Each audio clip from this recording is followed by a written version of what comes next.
संवरिया मदन मुरारे शिव शंकर भगवान।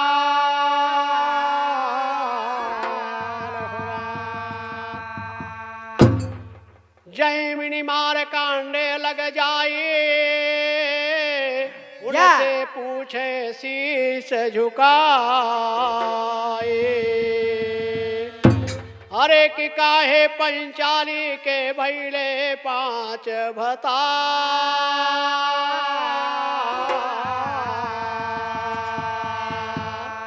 कि काहे पंचाली के भैले 5 भता।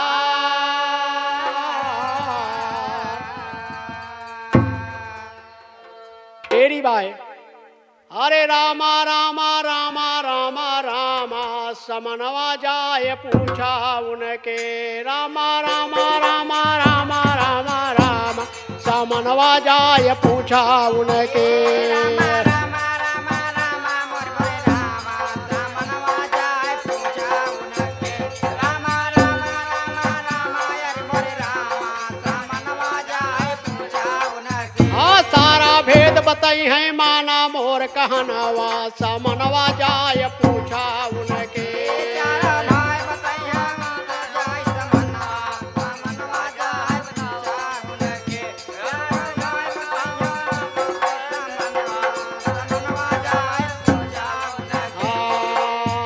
रामा रामा रे हो मोरे रामा सारा भेद बताई है माना मोर कहानवा हो समनवा जाय पूछा उनसे। सारा भेद बताई है माना मोर कहना।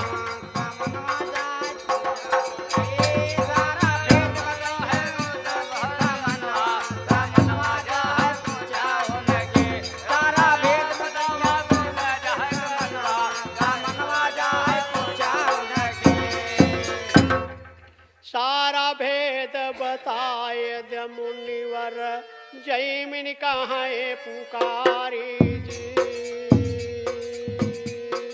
वही द्रौपदी कौन थी मुनिवर जो पांडव के नारे जे। काहे 5 पति भई उनके उनके हकीकत सारे जे। न पति बरता वही कहावे 5 पति न कई नारी जी। पूछा था जैमिनी जाय की मारकांडे से कहा था महाराज हमरे दिनों बड़ी शंका पैदा भय कहन का। अरे कहन दुनिया में एक मेहरारू पतिव्रता होत है कि ओकरे एक पति होत है। आ द्रौपदी कौन मेहरारू वही कि जकरे 5 पति या 5 पति के एक मेहरारू हो पतिव्रता। ये हमारे समझ में नहीं आवता है। एक बताई दिया महाराज मारकांडे जी बड़े विचार में गिर गए। बहन बेटा दुखी न हो मैं तुमको बताता हूँ। एक पुरुष के नारी पतिव्रता जाने दुनिया सारे। अरे ये शंका बा हमरे मन मा द्या मिटाय मुनि धारे जे। ऐसी बात सुनई जब मुनिवर माना बात हमारे जे। जाओ तुम विंध्याचल पर्वत माना बात हमारे जे। कहा था जाओ विंध्याचल पर्वत पर वहां द्रोण मुनि के बच्चे तपस्या कर रहे हैं वही तुमको बताएंगे। मेरे को जानकारी नहीं है। जाओ विंध्याचल पर्वत में तपस्या कर रहे द्रोण मुनि के बच्चे वही तुमको बताएंगे। द्रौपदी कौन है सारा भेद वो बताएंगे। लेकिन कहत कैसे हैं। जाओ तुम विंध्याचल पर्वत द्रोण पुत्रन के अगारे जे। अरे वही बताई है तू है गाथा तू ना हुआ दुखारे जे। मान बात मुनिवर कई जैमिनी तुरत ही कहन तैयारी।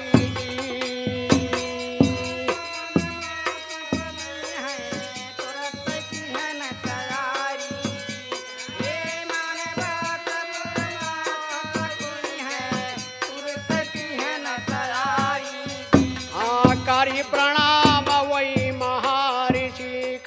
रसता लेहन सिधारी जी।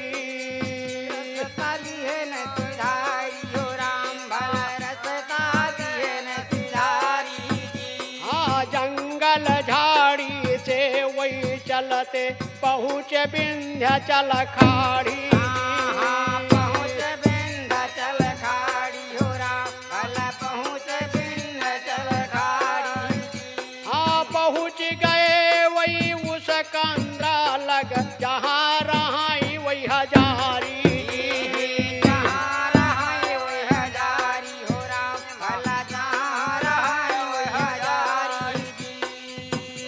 जिस कंदरा में द्रोण मुनि के बच्चे बैठकर तपस्या कर रहे थे, उस कंदरा के दरवाजे पर जैमिनी महाराज जाके पहुंचते हैं, खड़े होते हैं। तब होता है का पहुंच गए वही उस कंदरा में जहां पे रहे हजार। अरे कंदरा द्वार पे खड़े हुई मुनिवर रहे हैं दृश्य निहारी जी।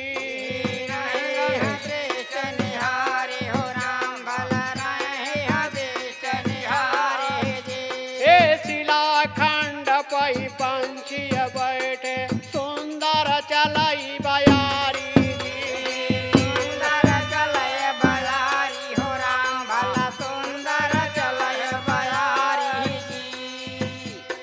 बहुत सुंदर बयान चल रही, मधुर स्वर में उनका जाप शुरू है। वाह। राम राम की आवाज सुन के मुनिवर मंत्रमुग्ध हो गए। लेकिन खड़े क्या देख रहे हैं? जाप करत हैं चारों पंछी मुनिवर रहे निहारी जी। द्रोण मुनि के पुत्र पंछी हो गए हैं। पंछी होके कंदरा में जाप कर रहे हैं और महर्षि जैमिनी खड़े होके देख रहे, अरे बाप रे इतनी सुंदर जाप। ये चार पंछी जैमिनी खड़े होकर दरवाजे पर कहते हैं क्या? मुनिवर देखें जब पंछिन का खुशी भय मन भारी कि जैमिनी पंछिन से कहलाए हो कल्याण तुम्हारा भाई। अरे समनवा जाए पूछा उनके रामा रामा रामा रामा रामा रामा। समनवा जाए पूछा उनके रामा रामा रामा रामा यार मोरे रामा। समनवा जाए पूछा उनके रामा रामा रामा रामा यार मोरे रामा।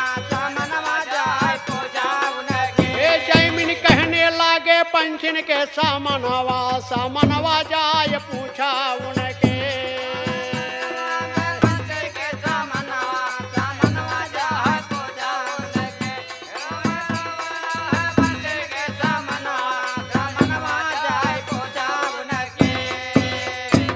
जैमिनी चारों पंछी के सामने हाथ जोड़कर खड़े हैं कंदरा के द्वार पर।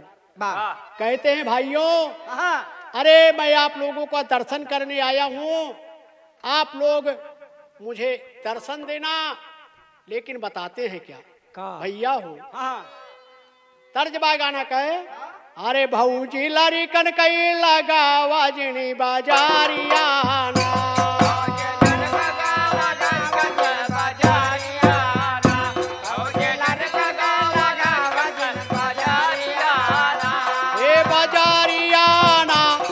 बाजारियाना भौजी लरिकन कई लगा वाजनी। भौजी लड़का बाजारियाना। भौजी लड़का बाजारियाना। इसी तर्ज में जैमिनी पंछियों से कहते हैं, मैं आया करने आप सब कई दारसानवाना।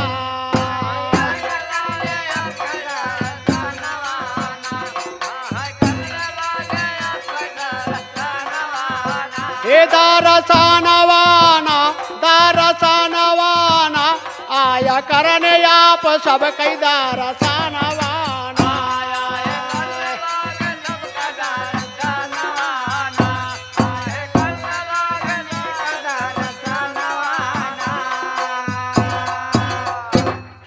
चारों पंछी पर्वत की एक शिला पर बैठे हैं बाबा। और महाराज सामने हुए कहा था, भाइयों मैं आप लोगों को दर्शन करने आया हूँ। चारों पंछी सोचत हैं कहाँ का मतलबी आई। आज ताई तो केहू नहीं आए, हमका सब हाल चाल पूछे दर्शन करे आए। लेकिन कहत कैसे यहाँ कैसे? अरे आपके पिता ने बहुत क्रोध करे के दे दीना श्राप। अरे उनके श्राप से आप सब भैया अरे पंछी हो गए खास, उसके लिए खेद करना नहीं वीरानवाना।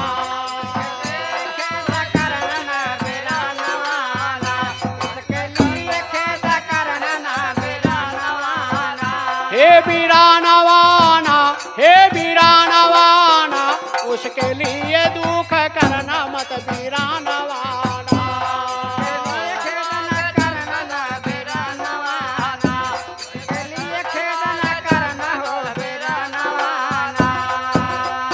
चारों पंछी कहने लागे बात सुना मुनिधारे।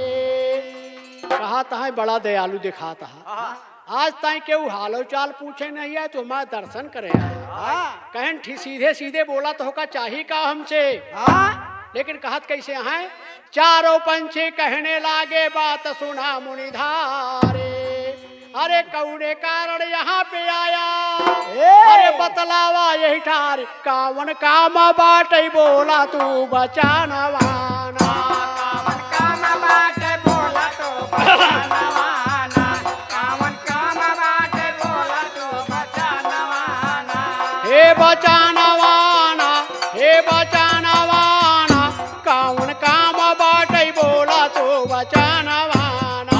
कावन काम बाट बोला तो बचानवाना, कावन काम बाट बोला तो बचानवाना।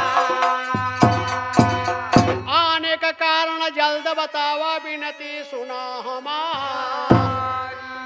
अरे सुनत बात पंछी ने कई मुनिवर, अरे बोले लगे अगारी भैया हमसे बतावा ये कथा नवाना।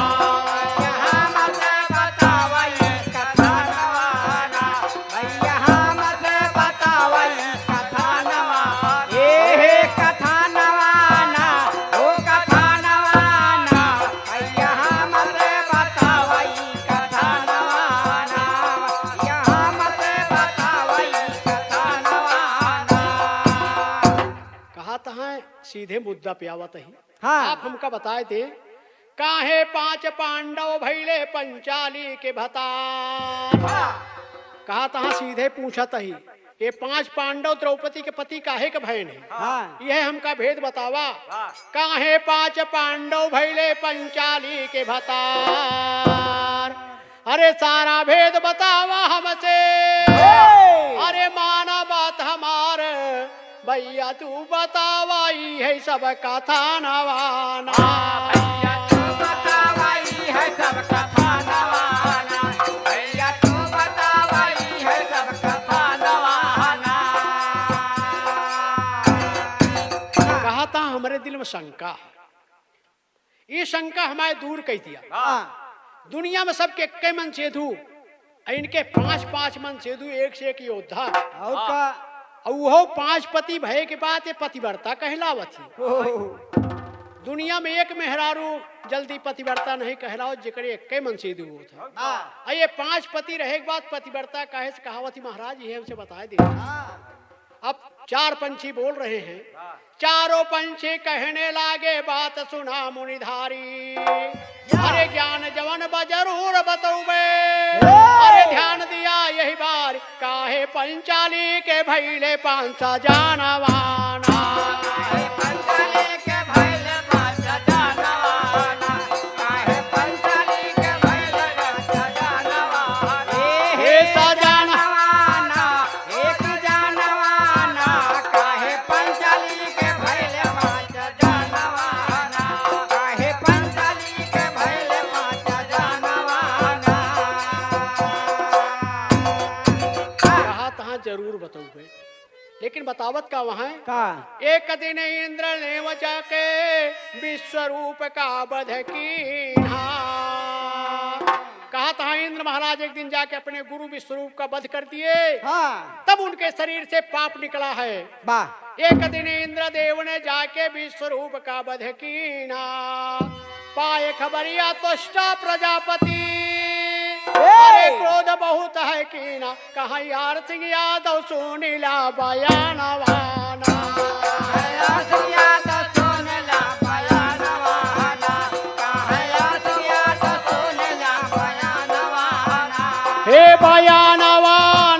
हे बयानवाना कहाँ यार सिंह यादव सुनीला बयानवाना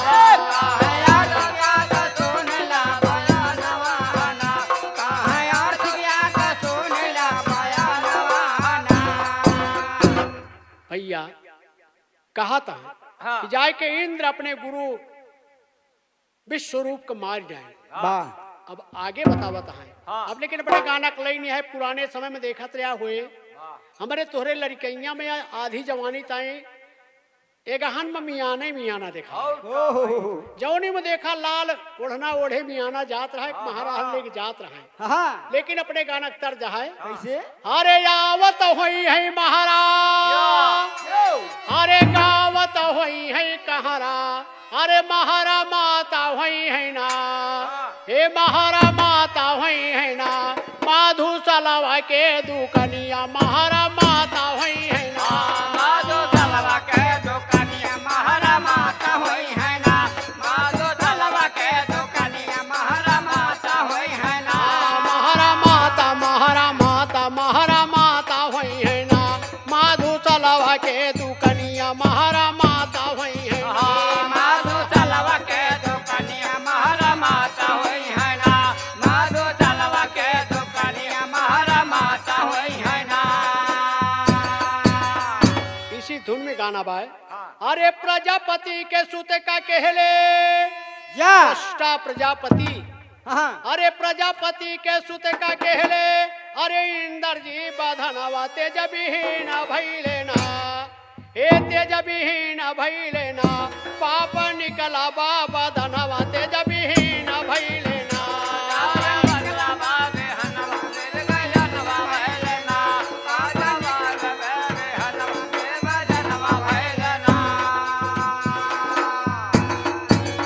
इंद्र के शरीर से पावर पाप के रूप में बाहर निकला और इंद्र कमजोर हो गए बाबा लेकिन वो पावर जात कहाँ है कहाँ अरे ब्रह्म हत्या इंद्र का लागी रहन पाप का दबाई अरे इस अन्याय के कारण तेज अरे निकला जो बदन से भाई तेज विहीन भैलेना गधर्म राज के बदनवा तेज विहीन भैलेना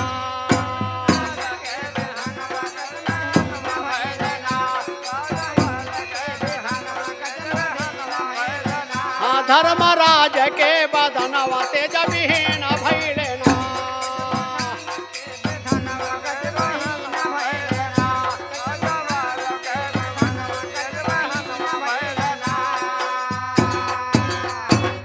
इंद्र के शरीर से निकला हुआ पाप धर्मराज के शरीर में जाता है तब आगे का होता है अरे त्वष्टा प्रजापति कई आगे सुन लिया जरा बयान अरे पुत्र की मरने की खबर वही पाए अरे क्रोधित भय श्रीमान बैठे मारी के या सनवा तेज विहीन भैलेना बैठे मारी के हनवा भैलेना बैठे मारी के हनवा भैलेना बैठे मारी के या सनवा तेज विहीन भैलेना बैठे मारी के हनवा भैलेना बैठे मारी के हनवा भैलेना जे कई बेटवा भैया मरे ओका खले हइये त्वष्टा प्रजापति सुनन कि इंद्र हमारे बेटवा मार डाल तुरंत जाए के आसन लगा के बैठन हवन करे लगे एक मूड जटा से एक बार खींचे न वो का हाथे में लहन तब कहत का वहां अरे जटा से एक ही बार उखाड़े जोर जोर बड़बड़ाए अरे देखा ताकत आज हमारी अरे हे इंद्र बलदाय तेज विहीन भैलेना तू है चलिया बे मनवा तेज विहीन भैलेना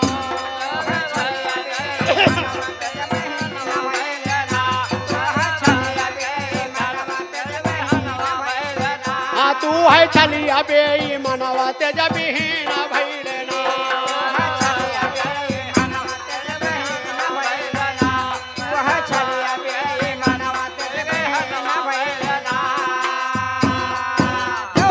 कहा तहाँ तू बेईमान है, तू छल से मारता है लोगों को, मेरे बेटे को तूने छल से मारा है। वाह लेकिन अपने गाना का लाइन बदलते है, पुराने पे आई जा। बाबा अरे तू बेईमान बड़ा छलकारी, हे इंद्र बलकारी। अरे छल से मारा तू बेटवा का हमारे, भ्रष्ट भई बुद्धि तुहारी ना। भक्त भय बुद्धि तुम्हारे हो राम, भला भक्त भय बुद्धि तुम्हारे ना। अरे भ्रष्ट भई बुद्धि तुहारी हो राम, भ्रष्ट भई बुद्धि तुहारी ना। भक्त भय बुद्धि तुम्हारे हो राम, भला भक्त भय बुद्धि तुम्हारे ना। अरे जिंदा तो हो का हमारा है न दे भाई, बदला ले भाई यही बारी ना। बदला ले भाई यही बारी हो राम, भला बदला ले भाई यही बारी ना। अरे बदला ले अब यही बारी हो रामा, बदला ले अब यही बारी ना। बदला ले अब यही बारी हो राम, भला बदला ले अब यही बारी ना। अरे तो का मारी बदला पूरा कर भाई, मारा जवन हलदारी ना। मारा जवन हलदारी हो राम, भला मारा जवन हलदारी ना। अरे मारा जवन लाल भारी हो रामा, मारा जवन लाल भारी। मारा जवन लाल भारी हो राम, भला मारा जवन लाल भारी ना। अरे मेरी शक्ति का क्या सामना, आज यही जग के मझारी ना। आगे जग के मझारी हो राम, भला आगे जग के मझारी ना। अरे क्रोध ही में आंखें लाल भई मुनि के, अग्नि प्रचंड भई भारी ना। यज्ञ प्रचंड भई भारी हो राम, भला यज्ञ प्रचंड भई भारी ना। अरे अग्नि प्रचंड भई भारी हो राम, अग्नि प्रचंड भई भारी। यज्ञ प्रचंड भई भारी हो राम, यज्ञ प्रचंड भई भारी ना। अरे हावन कुंड बाल वह डाल, जनमाय असुर बलकारी। यज्ञाय वज्र बलकारी हो राम, यज्ञाय वज्र बलकारी ना। जवन जटा के एक बार उखाड़े रहे वो का बड़बड़ा के तुरंत वही हवन कुंड में डाल दे। वाह एक बढ़िया पहलवान राक्षस पैदा होता है वही में से, करिया करिया निकला उनके सामने खड़ा भा, देख के बहुत प्रसन्न भैन। वाह वृत्तासुर नामक असुर भव पैदा, काली शरीरिया सा। एकदम करिया करिया जैसे पेंट मारा है। लेकिन ये खबरिया जो इंद्र सुने उनके पेटे का तौरा बाढ़ गया। कहत कैसे यहाँ, कैसे अरे उस राक्षस कई जन्म सुन इंद्र, मनबा बहुत भय दुखा। अरे डर के मारे यहर वहर भागई, जाए ऋषियन के यगारी ना। जय रखियन के अगारी हो राम, भला जय रखियन के अगारी ना। अरे जाए ऋषियन के यगारी हो राम, जाए ऋषियन के यगारी ना। जय रखियन के अगारी हो राम, भला जय रखियन के अगारी ना। अरे हाँ मई बचावा, हाँ मई बचावा, असुर से याज मुनि धारी ना।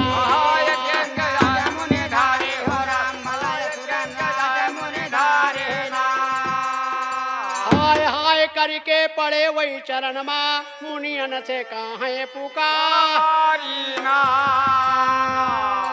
सप्त ऋषि आश्रम में पहुंचे, सप्त ऋषियों के चरण में गिर जाते हैं। कहा था हमका बचाई लिया नहीं, असुर मार दे जो त्वष्टा प्रजापति पैदा की है।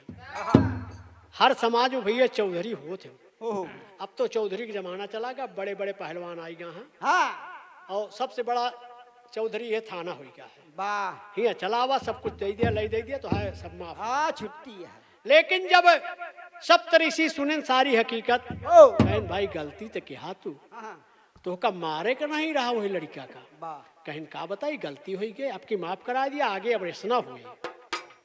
कहन ठीक है भाई, आप अपने नौशा संभारे ना। कहन चला अब उनका समझावे को है भाई, अरे तू हमारे राजा है और का अब हमेशा हमारे काम आए बाटे। हाँ तो कौने दिन हमसे तोहरे काम हुए। लेकिन भैया गाना का लाइन बदलतिया है कैसे अरे कहीं इंद्र मुनियो हमारा जनवा बचावा, कहीं इंद्र मुनियो हमारा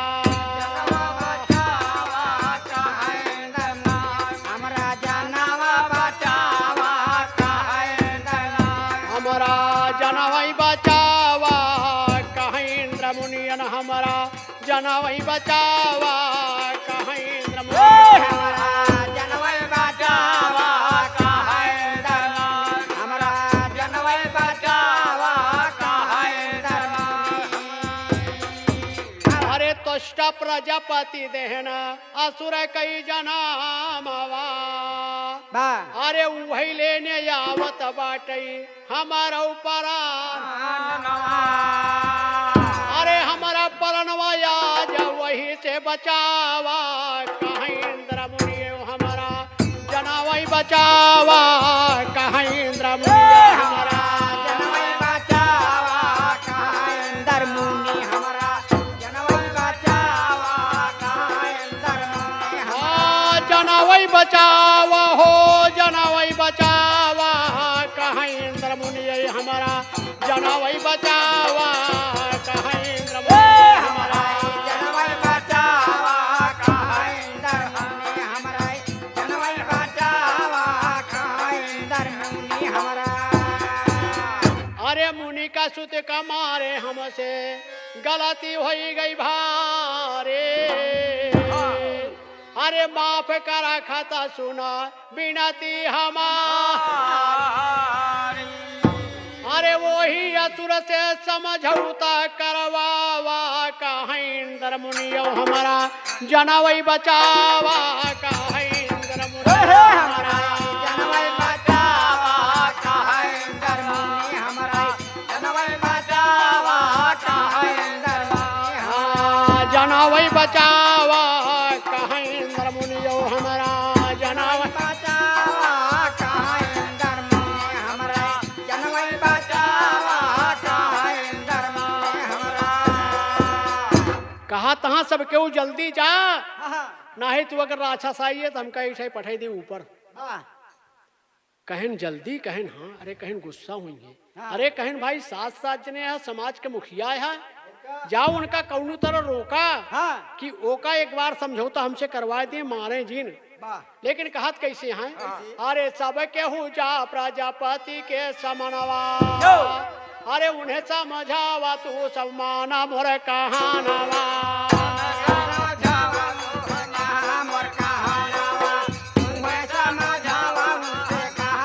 हाँ माना मोर कहानवा बाबा माना मोर कहानवा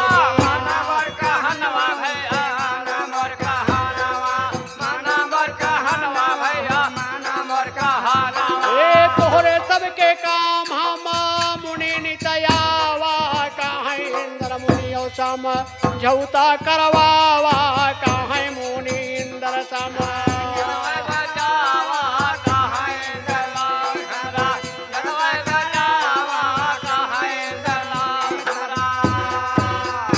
आखिरी में मनई आपे के हुए वीरता बतावे लागत है जब ताई वो साथ गोड़न जोड़न जोड़न नहीं सुना तहाँ कहा तहाँ का यार अनेक बार हम तोरे सब कामे आए अब कि हमारा जान जाए पे है तो सब सुनत नहीं बाट्या वाह तो नहु कहीं ठीक है भाई हाँ। अब की चला देखा जाए ट्राई कई की वाह मान के इंद्र देव की बानी लो।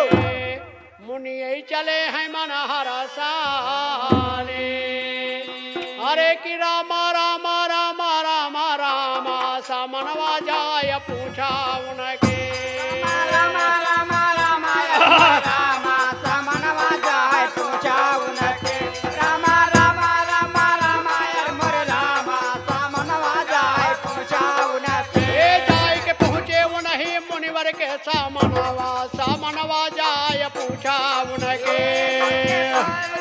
मुनिवर के समनवा समनवा जाय पूछा उनके रामा रामा उनके समनवा समनवा जाय पूछा उनके हाँ जाय के पहुँचे वो नहीं रामा जाय के पहुँचे वो नहीं जाय के पहुँचे वो नहीं मुनिवर के सामनवा जाय पूछा उनके मुनिवर के समनवा जाय पूछा उनके जाय के रामा मुनिवर के समनवा जाय पूछा उनके जाय के पहुँचे अचानक त्वष्टा प्रजापति उठ के खड़ा हो गए हाँ कहे ना आवा भाई आवा हाँ आसनी बिछाएन बैठे और का कहन आप सबके दर्शन कैसे होइगा, हाँ आगमन कैसे भाई। हाँ सोचा था कौनो न कोनो बात जरूरी है तबे ही तई आए हैं। हाँ हो सका तो वही बारे में आए हुए इंदर इनका ओहो। बढ़े हो। अरे गवन नाही न पूछत भैया, आवे के कारण पूछा है, वाह लेकिन कहत कैसे हैं। सातों ऋषि तुरंते बोलत हैं भैया हो, हाँ कहत कैसे हैं। अरे सब मुनि रहन समझाए, सब मुनि रहन समझाए, सुन मुनि बिनती हमारी, सब मुनि रहे समझाए। सुना मुनि बिनती हमारी, सब मुनि रहे समझाए, सुना मुनि बिनती हमारी। हाँ सब मुनि रहे समझाए, सुन मुनि बिनती हमारी। सब मुनि रहे समझाए, सुना मुनि बिनती हमारी। सब मुनि रहे समझाए, सुना मुनि बिनती हमारी। हाँ, इंदर का माफ कर माना कहनवा, कमाब करा मम कहनवा, कमाब करा मम कहनवा। हाँ, माना मोर कहनवा भैया, माना मोर कहनवा। मन कहनवा भैया माना मोर कहनवा हो, मन मोर कहनवा भैया माना मोर कहनवा। हाँ, बार बार आवे वही हमारे के कमवा। हरिया मैं वही हलर के कमवा हो, हरबहरा मैं वही हलर के कमवा। हाँ, वही भूपति बलदाय, सुन भाई बिनती हमारे।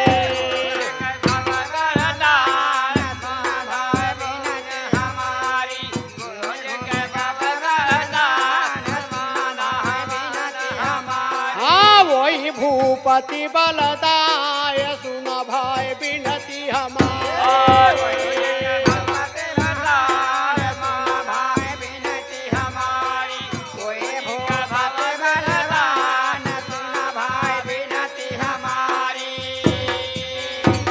कहा था भैया, अरे राजा महाराजा है, हमारा तो है हमेशा रक्षा करे हैं। और का अब की बार उनका माफ कर दिया, हाँ आगे ऐसा करी है कहत बाटिन।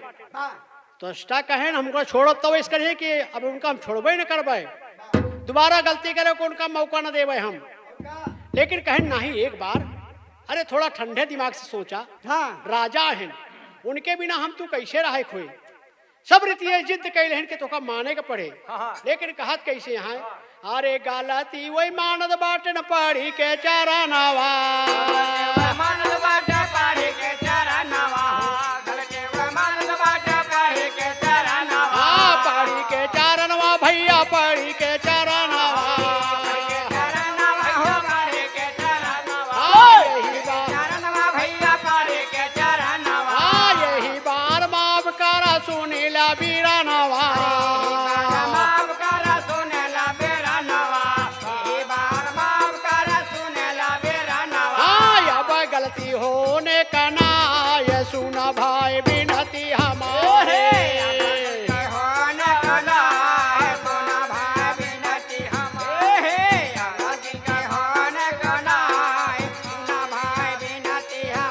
हाँ, अब गलती होने का ना, ये सुना भाई बिनती हमारे।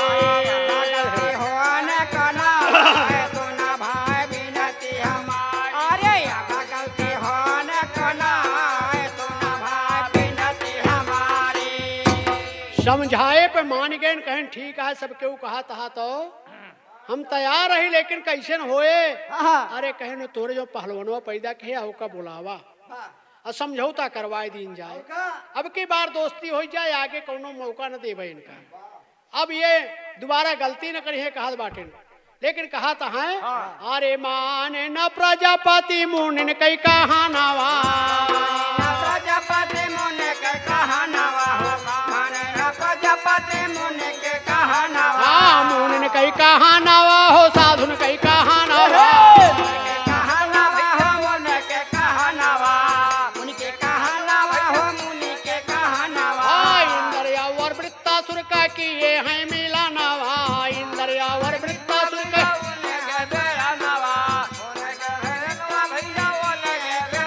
हाँ, देह न दो सती कराय, सुना भाई बिनती हमारे। हमारे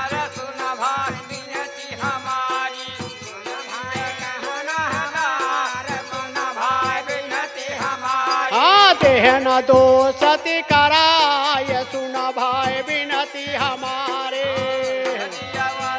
हमारे मन भाई बिनती हमारी मन भाई बिनती हमारी। दोस्ती हुई।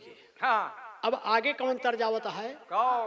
अरे सखिया गावे कजरियाना आवा सावन के महीनवा सखिया गावे कजरियाना सावन के है महीनवा सखिया गाँव कजरियाना सावन के है महीनवा सखिया गाँव कजरियाना।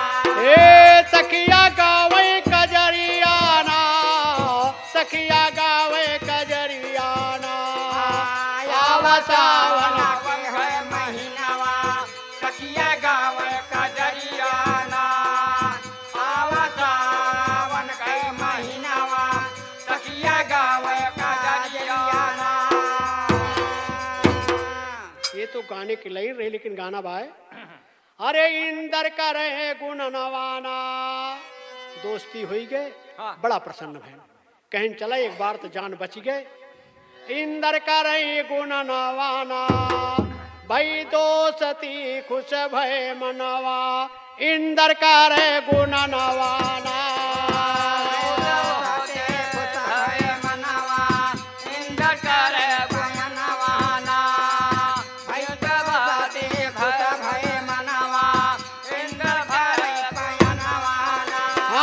भई दोस्ती खुश भय मनवा इंदर करे गुण नवाना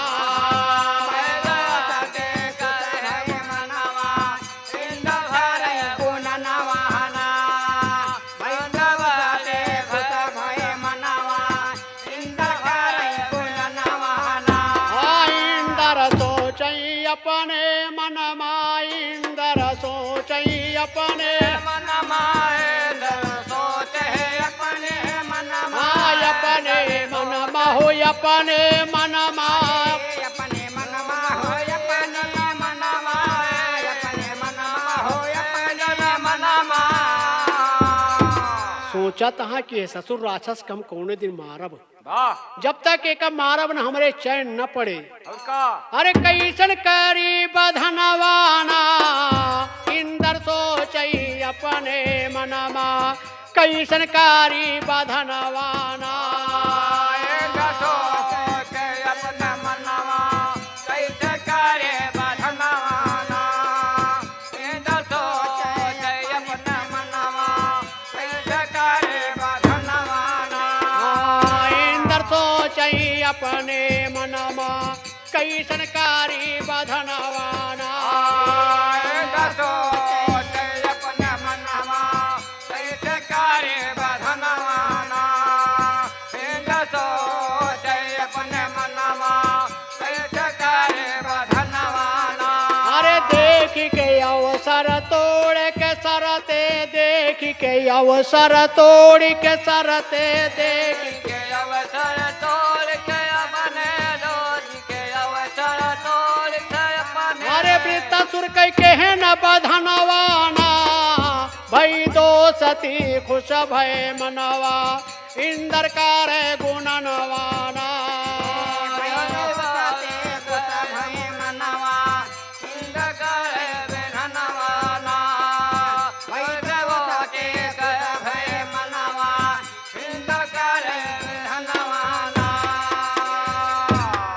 पैसे वाले बड़े लोग अपने स्वार्थ में जैसा होता है वैसा कानून मोड़ देते हैं। इंद्र महाराज समझौता तोड़ के वृत्तासुर का वध कर देते हैं। तब क्या होता है धोखे से वृत्ता का मारन धोखे से वृत्ता का हाँ धोखे से वृत्ता का मारन धोखे से वृत्ता का अरे हत्या लागी वही छनवाना भई दोस्ती खुश भय मनवा इंदर करे गुण नवाना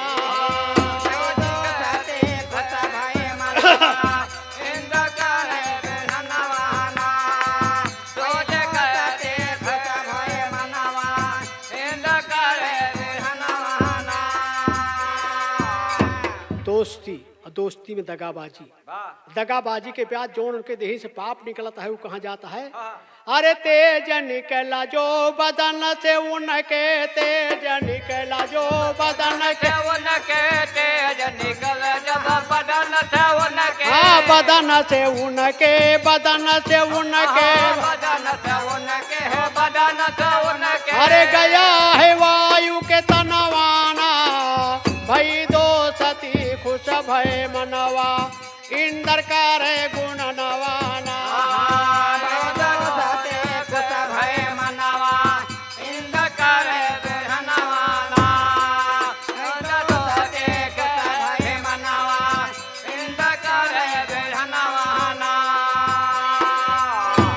अरे इंद्र एक दिन भेष बनाए, त्वष्टा प्रजापति के सुत जौन राक्षस पैदा किए रहे, वृत्तासुर, उसको मारते हैं, फिर पाप लगता है।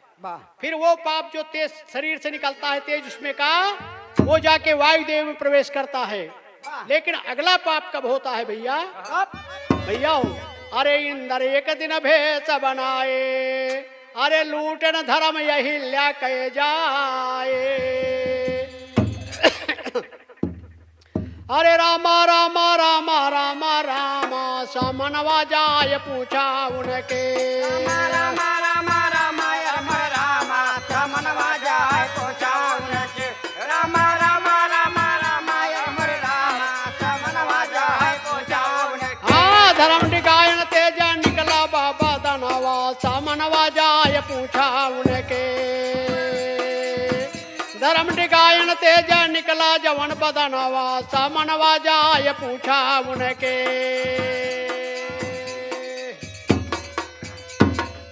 धर्म, सती अहिल्या का धर्म नष्ट किए इंद्र, उनके शरीर से जो पाप, तेज रूप पाप निकलता है, वो जाके अश्विन कुमारों के आंग में समा जाता है। लेकिन अपने गाना का लाइन बदलत यह है भैया हो, अरे तेज जवन निकला बाबू इंद्र के बदन से, अश्विन कुमारन के बदन मगा समा। अरे बहुत दिन बीते पाप धरती पै बाढ़ा, गाइया के रूपली धरती बना। अरे मेरु शिखर पर्वत कोई देवन कैसा भालागी, रोए रोए धरती रही है बतला। कहाँ धरती देवन से पाप बहुत बाढ़ा, चाली के पाप नाथ दिया यव मीठा।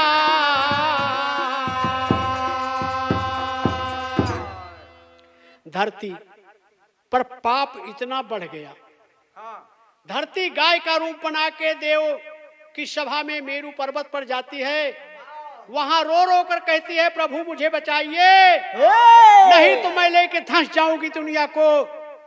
लेकिन अपने गाना का लाइन बदलत यह है, बतावत कैसे है भैया हो, देखा लाइन का हुआ है भैया, लाइन में ससुइया अपतोहिया के रार बाढ़ी है, लेकिन कहत कैसे है भैया हो, अरे हम का या लगे कई जाना, हे हम का या लगे कई जाना, सासू झगड़ा जिनी मचावा, हम का या लगे कई जाना। सासू झगड़ा न मचावा, हम या लगवा कई जाना, सासू झगड़ा न मचावा, हम या लगवा कई जाना, हम या लगवा कई जाना हो, हम या लगवा कई जाना हो, हम या लगवा कई जाना, सासू झगड़ा न मचावा, हम या लगवा कई जाना, सासू झगड़ा न मचावा, हम या लगवा कई जाना। लेकिन कहत यही तर्जमा धरती रोती है, अरे धरती रोई रोई ना, हे धरती रोई रोई ना, बोले देवन के समनवा, धरती रोई रोई ना, देवन के समनवा, धरती रोई रोई ना, बोले देवन के समनवा, धरती रोई रोई ना, धरती रोई धरती रोई धरती रोई रोई ना, रोव देवन के समनवा, धरती रोई रोई ना,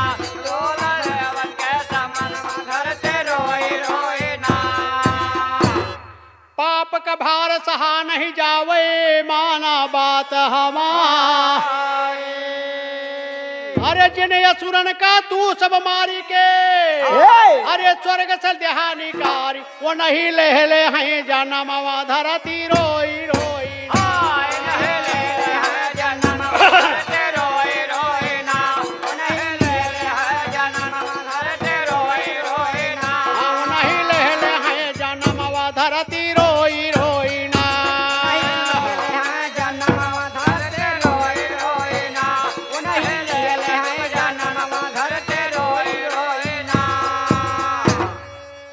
सब भय है बड़े बड़े राजा धरती ऊपर या, अरे वही अब सब बड़े अधर्म करत है।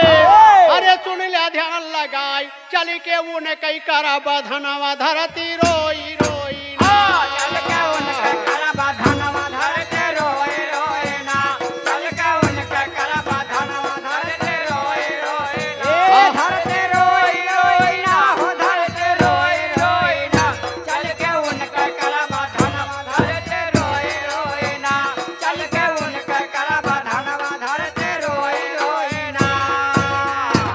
धरती का पुकार सुन के सब देवता एक सुर में बोले, रे देवी हम चलेंगे धरती पर, तुम घबराओ मत। लेकिन कहत कैसे हैं? अरे सभी देवता कहने लागे तू ना हुआ दुखारी, अरे जन्म ले हम मृत्यु लोक में। अरे इंद्र कहे पुकार, करबई पापिन कई बधनवा धरती रोई रोई ना। करबा पापिन कई बधनवा धरती रोई रोई ना, करबा पापिन कई बधनवा धरती रोई रोई ना, करबई पापिन कई बधनवा धरती रोई रोई ना। करबा पापिन कई बधनवा धरती रोई रोई ना, करबा पापिन कई बधनवा धरती रोई रोई ना। इंद्र बोले मैं धरती पर जन्म लूंगा और मैं इनका सालों का इनका पाप नष्ट करूंगा धरती से। लेकिन कहत कैसे हैं? बात मान के धरती आवे मृत्यु लोक मझारी, वह हसी तनापुर मायाई। अरे वही कुंती महतारी, बन के पांडु कई जाना नवा धरती रोई रोई ना।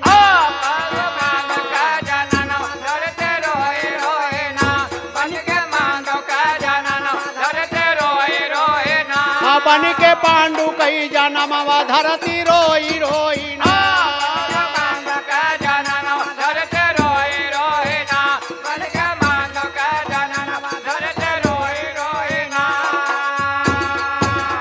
माँ कुंती पांडु की औरत और माद्री दोनों औरतें पांडु को आती हैं और पांडु घर से शिकार खेलने जंगल जाते हैं।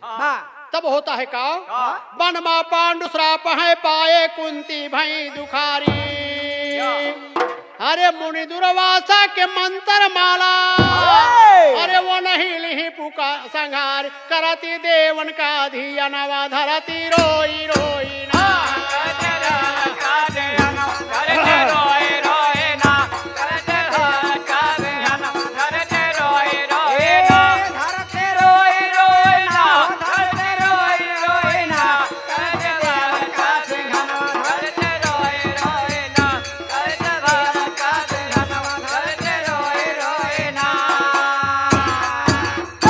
वन में पांडु एक ऋषि दाम्पत्य को मार डालते हैं।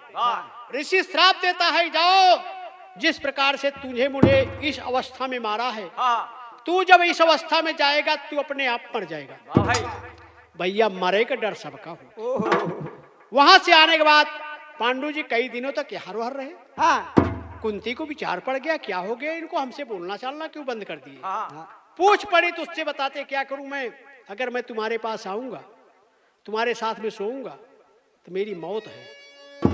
मैं मरना नहीं चाहता, डरता नहीं हूं, लेकिन क्या करूं मैं मर जाऊंगा तुम लोगों का क्या होगा। तब कुंती को याद आ गया कि उसके पिता उग्रसेन सूरसेन के घर भैया एक समय दुर्वासा आए थे, कुंती ने उनकी सेवा की थी। तो उनको प्रसन्न होकर उन्होंने 5 पुत्रों का वरदान दिए थे कि तुम 5 पुत्र पाओगे, जिस देवता को चाहोगे वो आएगा तुम्हारे को पुत्र देकर जाएगा। एक माला दिए थे और मंत्र बताए थे। बोले ये अपने पास रखो, तुमको 5 पुत्र बलशाली पैदा होंगे देव रूप में। तो पहला पुत्र तो भैया सूर्य देव को वही समय बुलाए ही जो कर्ण पैदा हुआ था। लेकिन अब इनके पास 4 पुत्र का शक्ति रही। कहतिया महाराज घबरा जी न बेटवा का हम लाइन लगा दे भाई। और का लेकिन अपने गाना का लाइन बदलत यह है से भाई। भैया, हाँ। लागल बाया चढ़वा प्यारी घेरी बाबा दरिया का, नानी नानी बुनिया बरसे अरे सोचली गुजरिया बिजुली चामकई चारी वरिया।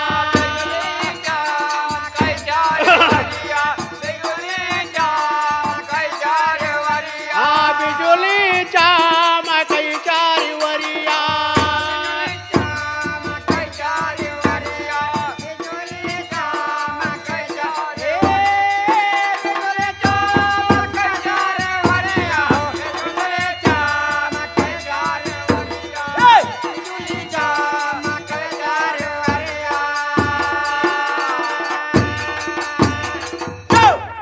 इसी धुन में गाना बाय, अरे धर्मराज से इंद्र का तेज, अरे कुंती के तन की न प्रवेश, अरे वही से जन्मा बाटना, अरे युधिष्ठिर वीर नवा सुन लाया गे का बयनवा। सुन लाया गे का बयनवा, सुन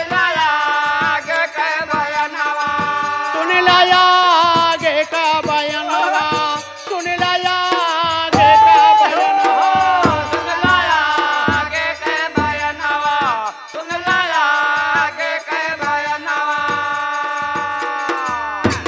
पहला माला उठाई और धर्मराज का बुलाई। धर्मराज आई के उनका शक्ति रहन, धर्मराज की शक्ति से जो इंद्र की शक्ति धर्मराज में थी वो शक्ति कुंती के तन में आई, उससे युधिष्ठिर पैदा होते हैं। लेकिन दूसरा माला लेके का बुलावत यहाँ है भैया, दूसरी माला ली हाथ में फिर बुलाती है, वायु में रहा नहीं इंद्र का तेज, वायु देवता को बुलाती है, वायु में रहा इंद्र का तेज, सोए वही कुंती के तेज, अरे वही से जन्म लिए, अरे भीम बाला वनवा मैया नाच हो अंगनवा।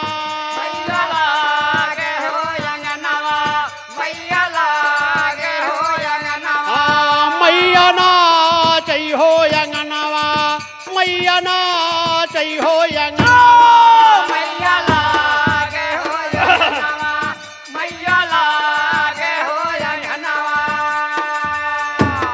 माता कुंती बहुत प्रसन्न हुई भीम के पाई की, और फिर माला उठा, अब उनका माला उठावे का काम अब ही नहीं है।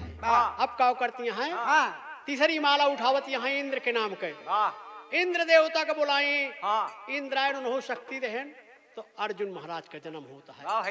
अरे इंद्र जी कुंती के लग आए, गर्भवती कुंती का बना, अरे वही से भवा है बाबू, अरे अर्जुन कई जन्मवा श्रोता सुना धरि धियनवा। श्रोता सुना धरि धियनवा, श्रोता सुना धरि धियनवा।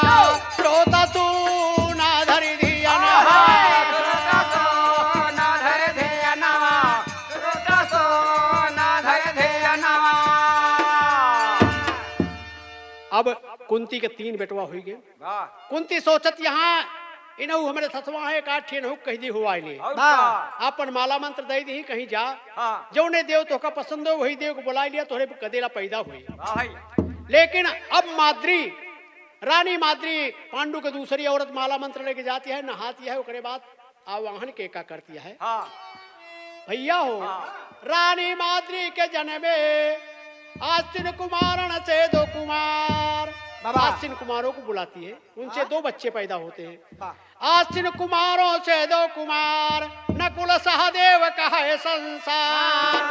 अरे रानी माद्री के जन्मे नहीं दुई ललनवा, पांडव का हाथ जहनवा। पांडव का हाथ जहनवा, पांडव का हाथ जहनवा।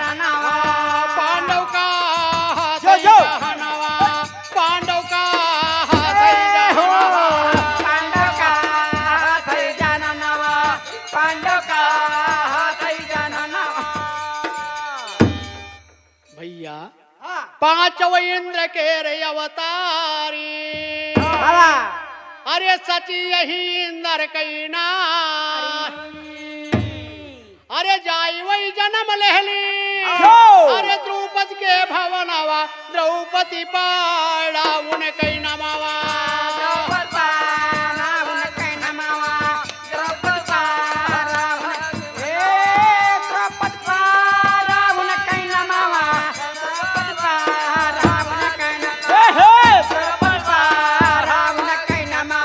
द्रौपदी पाड़ा उन कई नमावा, द्रौपदी पाड़ा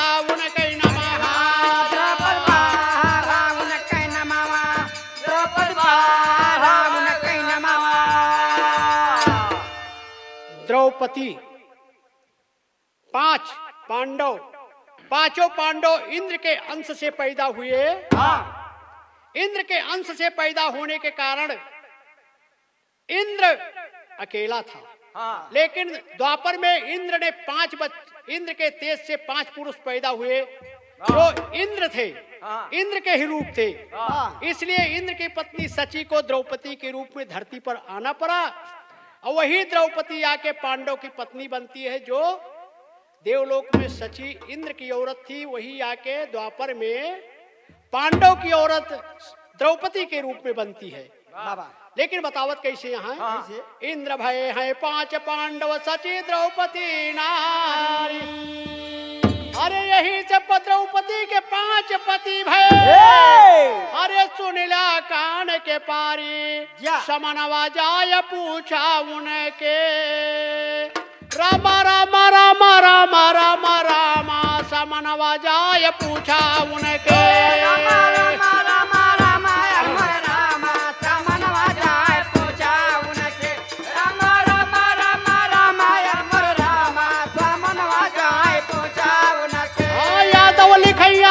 सारद कई बरदनावा, समनवा जाय पूछा उनके।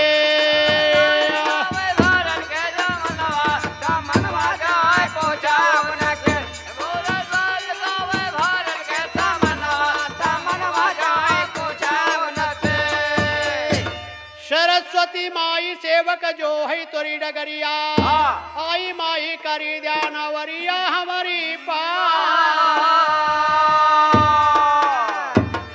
पंचाली के भैले 5 भता।